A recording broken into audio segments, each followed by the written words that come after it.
Who condemns you? In all your life, there's going to be people, or maybe you're going to be blessed and you won't have them in your life, who are going to condemn you. Now, there's a huge difference between somebody who will call you out. Hey, look, you've done some stuff, and you're okay. Some people drop the ball, and then the ball in life. What I mean, they basically just they will not have a perfect moment because no human being is perfect. Okay, and they will do things in their life, and someone who is in the environment who is affected by what they did will call them out, right? And that's not condemnation. That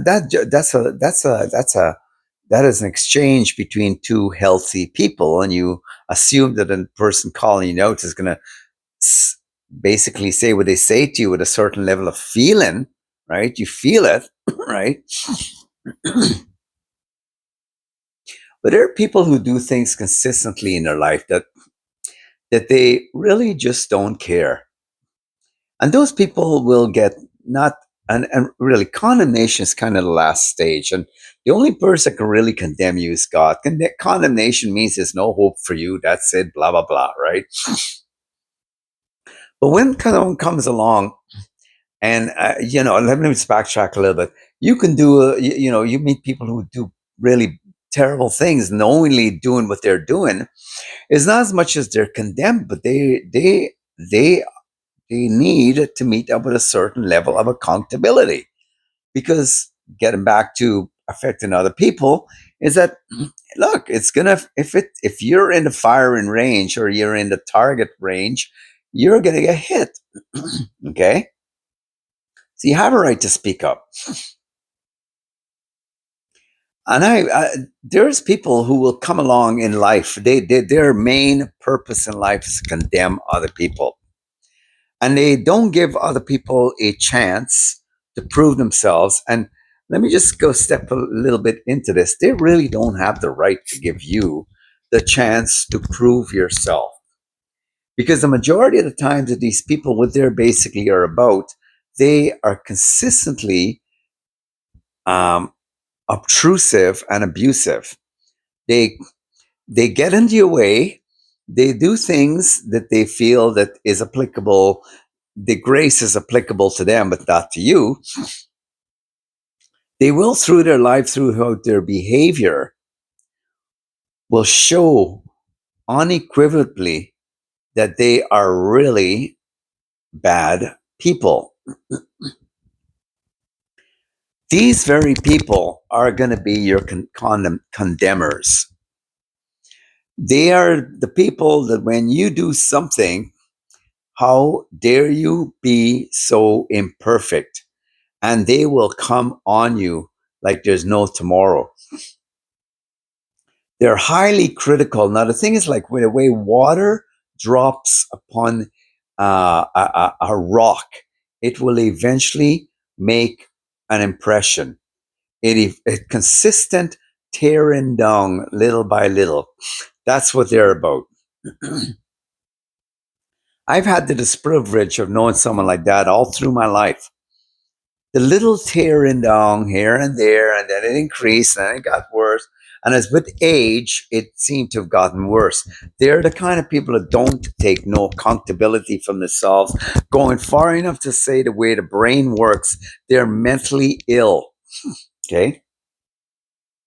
The diagnosis factor in societies was once upon a time a little more prevalent, where families had issues with people inside of it, or even societies had much more involvement. That when people had problems, they had institutions and they had floors on hospitals that was designed for people who could not function the way other people would downstairs in the normal world. And they have a funny reality in their brain that you have done so much to them. Okay, even though it's a fantasy in their brain, but they will make sure that the equivalent to the punishment they're going to give you will be condemnation. The condemnation that they offer, and why should they offer as much as they dole out towards you, it comes with a despicable means of conversation, communication when they talk to you, the tone, the demeanor, the insult, and sometimes they get met with it. They get met with what they are doing with the equivalent. Some people will just not take it and will tear into them, right? It still is not enough to help them to change. The wiring of the brain in these kinds of folks, and look, let me tell you something. Although the brain can have all these different issues, it is never ever an excuse for behavior to go to the point of violence, of hurting another person, or even doing things behind the scene that is going to equate vindictiveness. That they will, out of spite and vindication, seek out ways to make sure you have a miserable life because they feel totally allowed. They are given full permission by their own nonsense to condemn you, and this is all part of it, right? They're judge, jury, and executioner in all the aspects of what they're doing. There's the way the people say the universe. I say how God's world works with all the inner workings inside of it. He meets them, and he consistently will send the mirrors and also the walls for them to walk into. They still don't get it. And if they target you, they will bloody well make sure the whole plan and purpose behind what they're doing is to take the attention off of them onto you. Or you're even worse than this. You are to blame for who they are. You're responsible for their happiness. These people will not even in any way, shape, or form take responsibility when you're giving them money, when you're giving them gifts. And by the way, let me just say this. Be very aware that when you have an insidious piece of work in your life and you feel inclined to give them gifts, what you are doing and they're training you to do is payback, and it's peace offerings. Beware of that. See, the insidious part of what they're doing, they're using a crazy guilt game with you to get you to carry them through life. And if it's just not you, it's other people around them. They go as far as to think they're the kind of people, like I remember in the old movies where the I think it's the British people way back, they used to go into some of these third world countries, and they'd have the slaves carry them on high chairs or carry them on like carpets and lift them up above the air and carry them through the mud and the filth and all the other stuff. And they would have other people around them with the swords and stuff like that to protect them from the wild animals, right?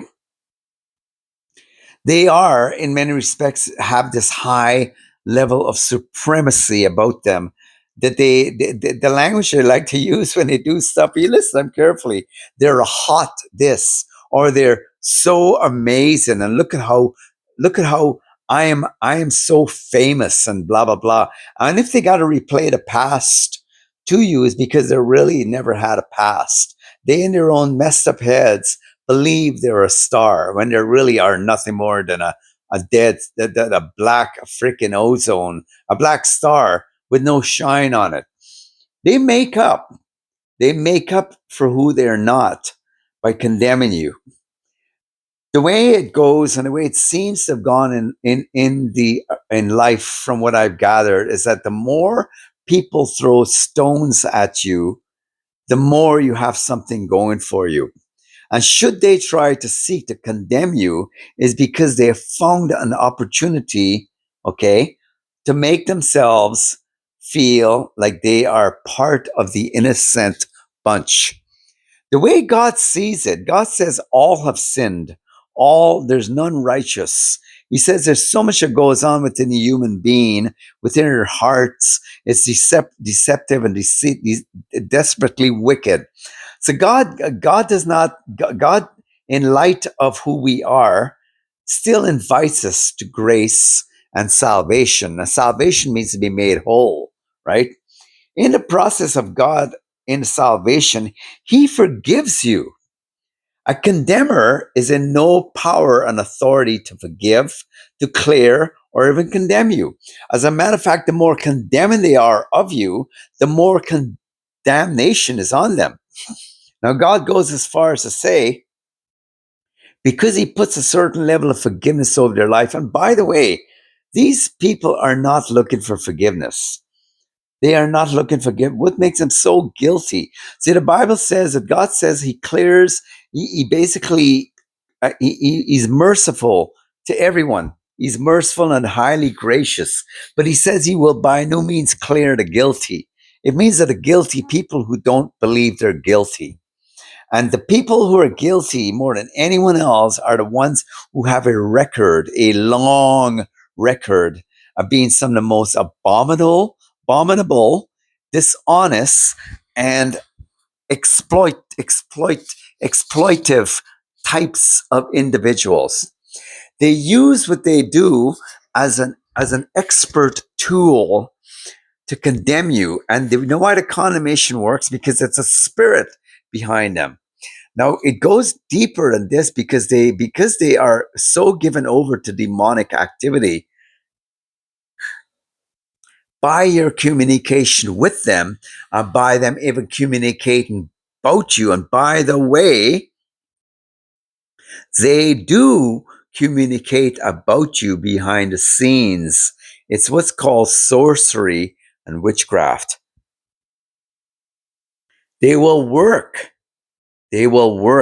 black stuff on you to get you to believe that you are deserving of what's coming on your life. And they are the ones, see, demons don't get the initiation to do anything unless the human element are given them permission to. Jesus Christ has bound and has literally destroyed the devil's kingdom. He says that, and now the ruler of this world is being cast out.